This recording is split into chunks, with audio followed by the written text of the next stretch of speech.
When treating a sleep disorder and a patient has gone to, let's say, a sleep specialist, does the primary care physician wash his hands of the condition and say, I'm done? Well, the primary care doctor doesn't do that when he sends a patient to a cardiologist, a lung doctor, a GI doctor, a psychiatrist. Now, sometimes that specialist will take over the brunt of the condition, but we still have a role. Why? We in primary care see these patients often for a number of conditions. Heck, they even come in once a year for a complete physical. And it's very important for us to ask them about that. When patients come to my office and I'm doing a complete physical evaluation, there's a part that's called the review of systems, where I ask them open-ended questions, and one of them is about sleep. And I tell them if it's not right or improper or whatever, that you know that you got to eat right for you to be healthy, right? Everybody knows that.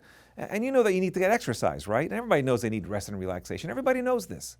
But if you ask people about sleep, no, they kind of feel as if it's maybe something like study hall. They can do whatever they want to, and if they don't want to do it, that's fine with them as well. If they need more time out of the day, they'll erode into it. So many aspects or many types of clinicians in primary care underappreciate the importance of good sleep and the perils of poor sleep. I send the patient for the diagnosis of obstructive sleep apnea and gets diagnosed with it. And he is put on positive airway pressure treatment, and the patient is doing relatively well. A patient comes in for the physical, and I say, how are you doing with the machine? Well, I was doing pretty well, but the tubing got old and it's like making a lot of noise. I don't like it that much. Have you told the sleep center? Oh, I haven't seen the sleep center 3 years ago since I was diagnosed. Okay? So some sleep centers and patients may lose contact. So it's incumbent on the primary care provider to ask them how they're doing. In this specific case, all that I would do is to say, where'd you get those tubing and masks? I can write you a refill on that. Let's go get you a new one, and you should get a new one every 6 months. When patients come to us, there is a certain amount of things that we in primary care can do. In fact, we're better at it than anybody else. When it comes to blood pressure, diabetes, depression, and just overall well-being, we're better at it than anybody else. Now, sometimes these conditions become exceptional, whether it's a heart condition, blood pressure, diabetes, and we'll use our clinicians who see exceptional problems. So it's not like if you see somebody with any diabetes, you send them to a diabetic expert. And in the same light with sleep, when people come into us with sleep problems, we don't say, okay, you have a sleep problem, go to a sleep specialist. That's inappropriate. Primary care clinicians should have a certain amount of knowledge base and expertise in identifying sleep problems and fixing them. Just like identifying mood problems and fixing them, identifying blood pressure problems and fixing them, and so on and so on. And then when we get to a point where we're not sure what to do or it goes beyond our abilities, that's when a sleep specialist can get involved. Sleep specialists don't necessarily want to take the ordinary garden variety broken sleep, let's say. And broken sleep can be many things, by the way. It could be insomnia, it could be obstructive sleep apnea, restless leg syndrome, periodic movement disorders, parasomnias. There's so many of them, okay? And in primary care, we should be able to identify what's going on. The problem with it is the symptoms of poor sleep aren't that often very obvious. Let's take, for example, heart attacks. Sometimes even that's not so obvious. Doctor, I'm coming in with indigestion. It could be the heart. But other ones are relatively obvious. Doctor, my shoulder hurts. It's a shoulder problem. You know where to examine them. With sleep, it can be a little bit more nebulous. In fact, a lot of statistics show that, first of all, patients that go to a clinician's office with sleep problems, they don't talk about it at all. 75% of patients with sleep problems don't mention it at all.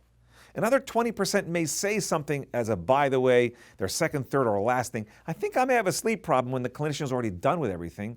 And that's a shame. About 5% of people will bring up sleep as their main problem to their clinicians. So most of the time, patients are not bringing it up to their physicians to do anything. That's one of the problems why clinicians have problems identifying a sleep issue. The other big problem is that they'll come in with symptoms that aren't necessarily seemingly related to sleep. Something like, I'm tired, I feel tired all the time, or I'm kind of irritable, my mind doesn't work well, I wonder if I just developed ADD or something, or maybe it's my glands, I think I may be anemic, or maybe I'm depressed or anxious, I don't know, my wife sent me in, there's something wrong with me. They'll come in with things like that, as opposed to, doctor, I can't sleep, or doctor, there's something wrong with my sleep. That's an easy one when they come in like that.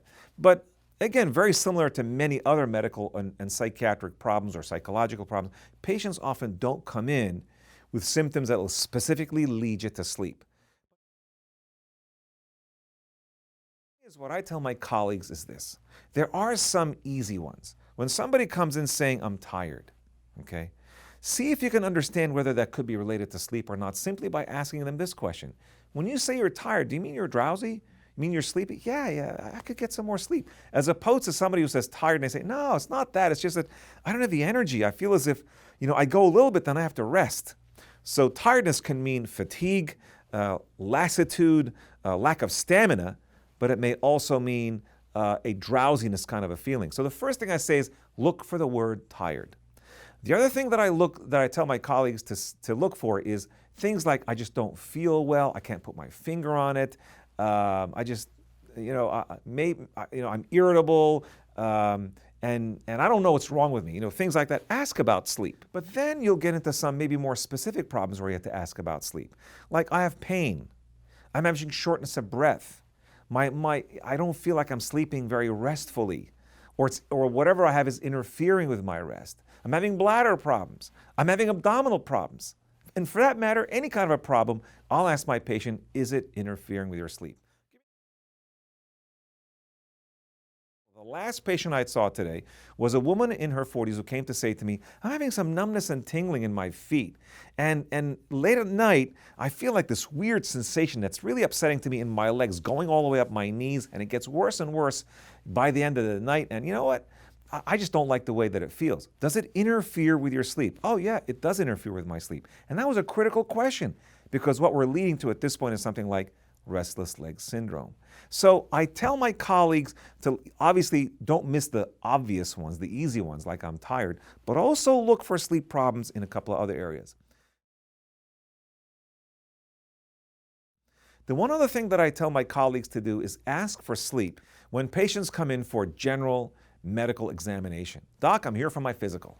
Okay, so you ask these questions, is everything bothering you today? No, I feel fine. You go over their family history, medication, social history, then you go through a review of systems. Again, those are where you open or ask them open-ended questions. Do you have any problems with your vision, your hearing, chest pain, shortness of breath, etc.? Always ask them this. Do you have any trouble getting to sleep and staying asleep? How many hours of sleep do you get? And do you feel throughout the day that you've slept well? If there's something wrong with any one of them, it's amazing what can come out. Because here's the funny thing when sleep goes wrong. Okay? When sleep goes wrong, specifically insomnia, which is the most common sleep disorder that there is. Okay? When sleep goes wrong, in most cases, there's something else associated with it. In 90% of cases, there's something else associated with it. So you may be opening up something else. All right, so you have trouble getting to sleep or staying asleep or you wake up. What's going on? Well, my legs bother me. You may go to restless leg syndrome, which could be from iron deficiency. Or I don't know, I just wake up all the time and I'm totally restless throughout the night. I go to sleep like this and my whole body is on the other side of the bed. My wife says that I'm flipping all over the place and I'm snoring, etc. Oh, you're snoring pretty badly. Tell me about that. Yeah, my wife has even left the bedroom. You can come to obstructive sleep apnea as a possible diagnosis in a patient who says something like that. So asking a couple of questions about sleep may open the door to a lot of either sleep problems or medical problems related to sleep.